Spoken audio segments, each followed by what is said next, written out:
Sabotadores. A sua mente é a sua melhor amiga, mas também a sua pior inimiga, envolvida em sabotar a si próprio. A sabotagem a você mesmo é causada pelos sabotadores na sua mente. Esses sabotadores são seus inimigos internos, cada um com a sua própria voz e com a sua própria crença e suas próprias suposições, que trabalham com o que é melhor para você. O opositor dos sabotadores é o sábio. Por quê? Porque ele tem acesso à sua sabedoria, ao seu discernimento mais profundo. Quando a sua mente age como a sua melhor amiga, é porque o sábio assumiu o controle.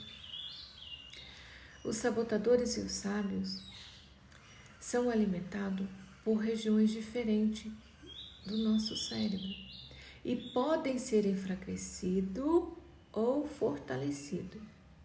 E de onde vêm os sabotadores? Lembra que eu falei que ele pode ser enfraquecido ou fortalecido? A gente não destrói sabotadores, a gente os enfraquece, mas a maioria de nós estamos alimentando. A inteligência suprema, né? Nós temos aqui a inteligência suprema, o general e o hippie. O sargento, vamos dizer assim, e o hippie. Um dá a ordem, o outro descumpre. E eles ficam o quê? Discutindo entre si. E a gente precisa o quê? Entrar em contato com o sábio interno. Ou a sua inteligência suprema. Porque os sabotadores, né? A questão não é se você os tem, mas quais tem e quão forte eles são. Os sabotadores, eles começam como guardiões que nos ajudam a vencer ameaças reais e imaginárias. A nossa sobrevivência física e emocional, quando criança. Mas quando chegamos à idade adulta, esses sabotadores não são mais necessários, mas se tornam invisíveis da nossa mente.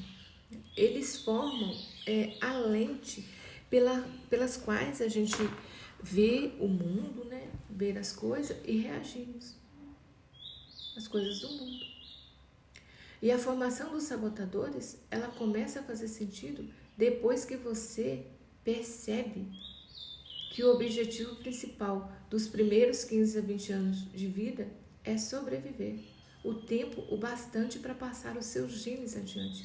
Por exemplo, o sabotador crítico, ele representa uma tendência em exagerar o que é negativo.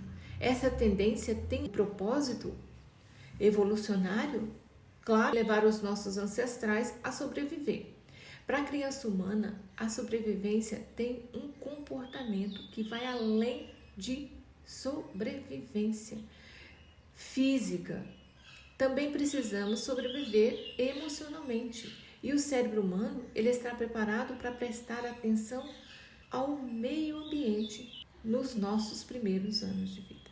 Mesmo se você não teve a infância difícil, a vida ainda assim lhe apresentou muitos desafios para os quais os seus sabotadores foram inicialmente desenvolvidos. Você pode ter tido pais amorosos, mas havia um medo, né? Por exemplo, de sua mãe ficar doente e você não sabia se ela ia voltar do hospital, ou talvez, né, você tenha tido um irmão que seus pais pareciam preferir.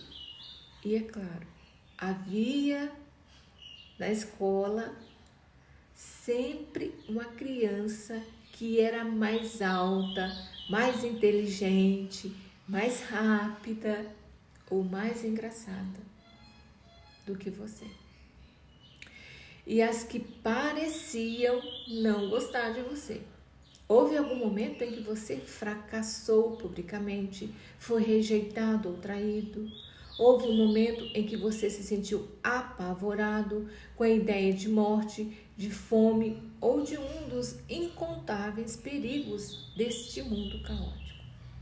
Houve um momento em que você prometeu a si mesmo que provavelmente não lembra conscientemente que se protegeria melhor para que as coisas ruins não acontecessem a você com tanta frequência. Seus sabotadores eram os amigos que ajudavam a manter a promessa. Tal, existem 9 sabotadores. O crítico é o principal sabotador. É o que afeta todos nós. Em algum nível, o crítico sempre se junta pelo menos com 1 ou 2 sabotadores cúmplices para executar a sua sabotagem. O crítico é o principal sabotador e é o que afeta todo mundo. Ele, nos leva a encontrar defeito em nós mesmos, nos outros e nas condições e circunstâncias. Gera a maior parte da nossa ansiedade, do nosso estresse, da nossa raiva, decepção, das nossas culpas. A mentira dele, para se justificar, é de que, sem ele, nós nos transformamos em seres preguiçosos e sem ambição, que não irão muito longe. Assim, a voz dele costuma ser confundida com uma voz dura da razão, em vez de o sabotador e destrutivo que realmente é. O motivo de que o crítico ser o sabotador universal é porque a tendência em reparar e agir por causa do negativo representar uma vantagem evolucionária significativa para a sobrevivência dos nossos ancestrais. O crítico é o nosso inimigo particular, número 1. Ele causa impacto em nossos bem-estar, sucesso e felicidade. Bem, mas o que o inimigo conseguiria? O crítico consegue sua incrível sabotagem destrutiva, nos fazendo sentir negativo, infelizes, por meio de constante indicação de defeito. Número 1, a nós mesmos, nos outros ou na circunstância. Então, o convite aqui é você olhar qual o nível que o sabotador crítico está ativo. Se estamos nos criticando, se estamos criticando aos outros ou se estamos criticando a circunstância. Porque a gente pode enfraquecer o sabotador. Reconhecendo o sabotador, o convite aqui é sempre olhar qual é os seus sabotadores.